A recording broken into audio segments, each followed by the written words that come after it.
House of M के last episode पे आपने देखा था कि वुल्वरीन और एमा फ्रॉस्ट जो हैं लैला की मदद से सारे म्यूटेंट्स और एवेंजर्स के पास जाते हैं जो जो उनकी नज़र में थे और जो करीब थे, ताकि उनकी मेमोरीज को अनलॉक कर सकें और उनकी मदद से मैग्नेटो के ऊपर हमला कर सकें। और हम वहाँ पे देखते हैं कि वो जो शील्ड एजेंट्स हैं जो वुल्वरीन का पीछा कर रहे थे वो वहाँ पे भी पहुँच जाते हैं जहाँ उनकी मीटिंग हो रही होती है। लेकिन लाइला उनको भी अब उनकी मेमोरीज याद दिलवा देती है, जिसकी वजह से अब वो लोग भी वुल्वरीन के साथ है मिशन में। तो वुल्वरीन बोलता है कि हमारा मिशन ये है कि हम सीधा मैग्नेटो के पास जाएंगे, क्योंकि मैं गारंटी से कह सकता हूँ कि उसको ये पता होगा कि चार्ल्स ज़ेवियर कहाँ है। लेकिन हम देखते हैं जिनोशा के अंदर ये मैग्नेटो एक मेमोरियल के ऊपर खड़ा है जो कि किसी और का नहीं बल्कि चार्ल्स ज़ेवियर का है। यानी कि इस रियलिटी के अंदर चार्ल्स ज़ेवियर है ही नहीं, वो मर चुके हैं। अब आगे हम यहाँ से शिफ्ट होते हैं हेली कैरियर के ऊपर, जहाँ हम देखते हैं कि वो जो शील्ड एजेंट्स वुल्वरीन को लेने के लिए भेजे गए थे, अब वो क्योंकि उनकी मेमोरीज वापसी आ गई हैं तो अब वो शील्ड हेली कैरियर का इस्तेमाल करेंगे जिनोशा जाने के लिए। तो हम देखते हैं कि वो शील्ड हेली कैरियर पे आते हैं और सारे एक्समैन और स्पाइडरमैन एवेंजर्स वगैरह उस हेली कैरियर के अंदर बैठ जाते हैं और वो सीधा जिनोशा के लिए निकल जाते हैं। हम देखते हैं जिनोशा का एक बहुत ज़बरदस्त और खूबसूरत नज़ारा, जहाँ पे एक प्लेन आके लैंड करता है। तो हम देखते हैं जब वो प्लेन लैंड करता है और उसके अंदर से एक आदमी बाहर आता है, और वो आदमी कोई और नहीं बल्कि विक्टर वॉन डूम है, यानी डॉक्टर डूम। लेकिन ख़ास बात यह है कि इस रियलिटी के अंदर उसका चेहरा बिल्कुल सही है। वहीं पे हम देखते हैं वॉन डूम जो है मैग्नेटो से आके मिलता है, वहाँ पर उसके बच्चे लॉर्ना और पीटर भी खड़े हुए होते हैं और वो लोग कुछ तस्वीरें खिंचवाते हैं। फिर वहीं पे हेली कैरियर के अंदर हम दोबारा शिफ्ट होते हैं और हम देखते हैं कि साइक्लोप्स बोलता है कि ज़रा मेरी बात सुनो सब 2 सेकंड के लिए। मैं जो हूँ काफ़ी वक्त से एक्समैन का लीडर रहा हूँ, यानी कि जब मैं टीनेजर था जब से, और मैंने हमेशा इस बात का ख्याल रखा है कि हम लोग कोई वायलेंस ना करें और हम सिर्फ तभी करें वायलेंस जब हमें उसकी सबसे ज़्यादा ज़रूरत हो। लेकिन आज ऐसा कुछ भी नहीं होगा। आज हमारे पास एक ही मौका है, मतलब अगर आज हारे तो हमारे पास खोने के लिए कुछ भी नहीं होगा, क्योंकि हम पहले ही सब कुछ खो चुके हैं। तो इसलिए आज हमारे पास हारने का सवाल ही नहीं पैदा होता। इसलिए आज हमसे जो बल पड़ेगा हम वो करेंगे। आज हमारे लिए कोई लिमिटेशंस कोई कुछ भी नहीं है। हमें बस ये लड़ाई किसी तरह जीतनी है, हमें अपनी दुनिया वापसी लानी है। और हमें शायद पता भी नहीं कि हम ये कर पाएँ या ना कर पाएँ, लेकिन क्योंकि हम लोगों के पास हमारी मेमोरीज वापसी आ गई हैं तो हमारा ये फ़र्ज़ बनता है कि हम लोग ये सब काम करें और हम लोग इस झूठी रियलिटी से बाहर निकलें, क्योंकि ये हमारा फ़र्ज़ है। तो इसलिए मैं तुम लोग से बस यही कहना चाहूँगा, तो आज जो तुम लोग अपना हाथ मत रोकना, जो तुम लोग को दिल चाहे करना, लेकिन आज हमें बस जीतना है। क्या कोई मुझसे डिसएग्री करता है? तो वुल्वरीन पूछता है चलो ये बताओ कि प्लान क्या है। साइक्लोप बोलता है 3 टीमें। इतनी देर में स्पाइडरमैन बोलता है एक मिनट ज़रा रुको, मेरी बात तो सुनो, मुझे माफ़ करना, लेकिन ज़रा मुझे तुम ये बताओगे क्या हम सच में वर्ल्ड को दोबारा से वैसा कर सकते हैं जैसा वो था, या फिर हमें बहुत देर हो चुकी है? एमा बोलती है कि हमें पता चल जाएगा जब हम वहाँ पहुँचेंगे।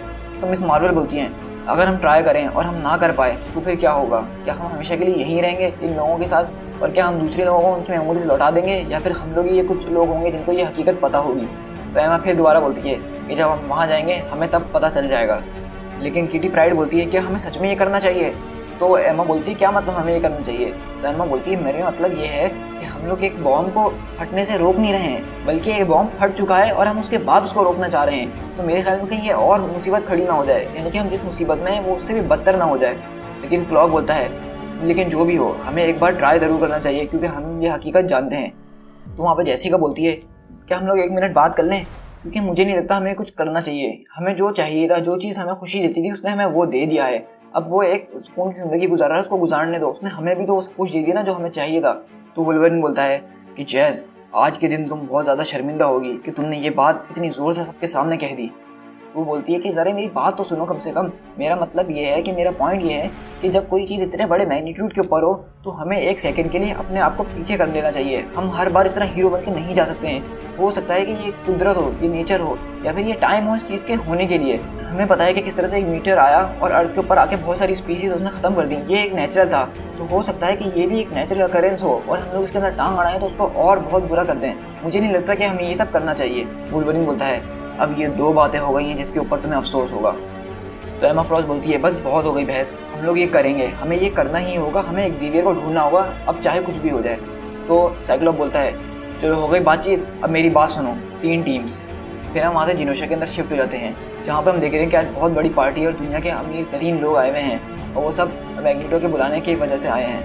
हम वहाँ देखते हैं कि सबसे पहले जो एंट्री होती है वहाँ पे किंग की छाला की होती है, जो कि वकांडा का प्रिंस है।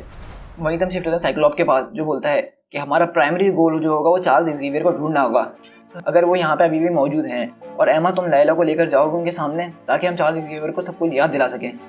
साइक्लोप बोलता है कि क्लॉक ये सब कुछ तुम पे है कि तुम किस तरह से हम सबको टेलीपोर्ट करोगे और एमा और उनका ख्याल रखोगे। तो साइक्लोप पूछता है क्या एमा तुम ठीक हो, क्या तुम्हें कुछ और लोग चाहिए अपनी टीम के लिए? तो एमा बोलती है नहीं मैं ठीक हूँ, तुम बस अपनी टीम के ऊपर ध्यान दो, मैं लायला और क्लॉक को लेकर ही जाऊँगी। वहीं पे हम दूसरी तरफ देख रहे होते हैं कि सारे किंग्स का इंट्रोडक्शन हो रहा होता है। वहाँ पे किंग ऑफ लेटवेरिया भी आते हैं जो कि विक्टर वॉन डूम हैं। और वहाँ पे हम देखते हैं कि जेनेसिस फेल आता है जो कि क्री एम्पायर से सीधा यहाँ पे मैग्नेटो से मिलने के लिए इसकी पार्टी में आया था। हम वहाँ पे प्रिंस ओरोरो को भी देखते हैं केनिया की, जो कि स्टॉर्म है। वहीं पर साइक्लॉप्स बोलता है कि डॉक्टर स्ट्रेंज, पास्ट में आपके पास काफ़ी अच्छा लक था कि आप वांडा से बच के निकल जाते थे। तो डॉक्टर स्ट्रेंज बताते हैं कि मैं अपने एस्टर प्लेन के जरिए कॉम्बिनेट करता हूँ जिस पे इस असल दुनिया पे कोई असर नहीं होता, लेकिन उसके सामने ये ज़्यादा टाइम नहीं चलता है। और वो बोलते हैं कि मैं उम्मीद करता हूँ कि मैं इस प्रॉब्लम की जड़ तक पहुँच पाऊँगा, और वो तो मुझे तभी पता चलेगा जब मैं वांडा से मिलूंगा और उसकी दिमाग की हालत देखूंगा। डॉक्टर स्ट्रेंज से वो पूछता है कि आपको कोई और चाहिए बैकअप के लिए। डॉक्टर स्ट्रेंज बोलते हैं नहीं। और वुल्वरीन पूछता है हम सब क्या करें बाकी। तो साइक्लॉप्स बोलता है हम सब अब जो है हाउस ऑफ मैग्नस के अंदर छानबीन करेंगे और पता लगाएंगे क्या हो क्या रहा है। और वहीं पे हम देखते हैं कि प्रिंस नेमोर भी आ रहे होते हैं एटलांटिस के। और उसके बाद हम देखते हैं कि बहुत बड़ी अनाउंसमेंट होती है कि अब सब स्वागत करें हाउस ऑफ मैग्नस यानी हाउस ऑफ एम का। और हम देखते हैं कि वहाँ पे हाउस ऑफ मैग्नस खड़े हुए होते हैं। इसमें मैग्नीटो होता है, लॉर्ना होती है, पीटरो होता है और स्कारलेट विच भी खड़ी होती है। उसके 2 बच्चे भी होते हैं मैग्नीटो की गोद में। हम देखते हैं कि आसमान पे से कोई चीज़ आ रही होती है और वो जैसे करीब आती है तो हमें पता चलता है कि वो एक बहुत बड़ा सेंटिनल है जो कि सीधा हाउस ऑफ मैग्नस की तरफ आ रहा है। वो सीधा उनके महल की छत तोड़ के अंदर आ रहा होता है, लेकिन मैग्नीटो जो है अपनी पावर इस्तेमाल करता है, उसको वहीं पे रोक लेता है। लेकिन ये सिर्फ एक डिस्ट्रैक्शन थी जो कि उन लोगों ने पैदा करी थी ताकि वुल्वरीन वगैरह जो है सब हमला कर सकें। और ऐसा ही होता है, वुल्वरीन अपनी पूरी टीम को लेकर अंदर घुसता है। वहीं पे देखते हैं कि एक बहुत बड़ी सी जंग शुरू होती है। वहाँ पे जितने म्यूटेंट्स वगैरह होते हैं, स्पाइडरमैन वगैरह, एवेंजर्स वगैरह सब लड़ना शुरू कर देते हैं और सबको कुछ समझ में नहीं आ रहा था कि ये सब हो क्या रहा है।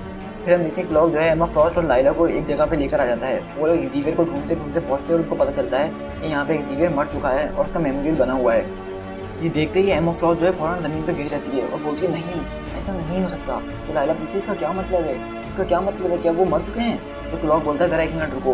और हम देखते हैं क्लॉक जो है ज़मीन के अंदर जाता है तलाश करने के लिए, और क्लॉक बाहर आके बताता है। तो क्लॉक बाहर आके बोलता है कि यहाँ पे कोई भी नहीं है। तो एमा बोलती है क्या? क्लॉक बताता है कि यहाँ पे ना ही कोई कॉफिन है ना ही कोई बॉडी, यहाँ पे सिर्फ मट्टी पड़ी है और कुछ भी नहीं है। एक्सीवियर यहाँ पे नहीं है, इसका मतलब ये सब अभी ख़त्म नहीं हुआ। To be continued.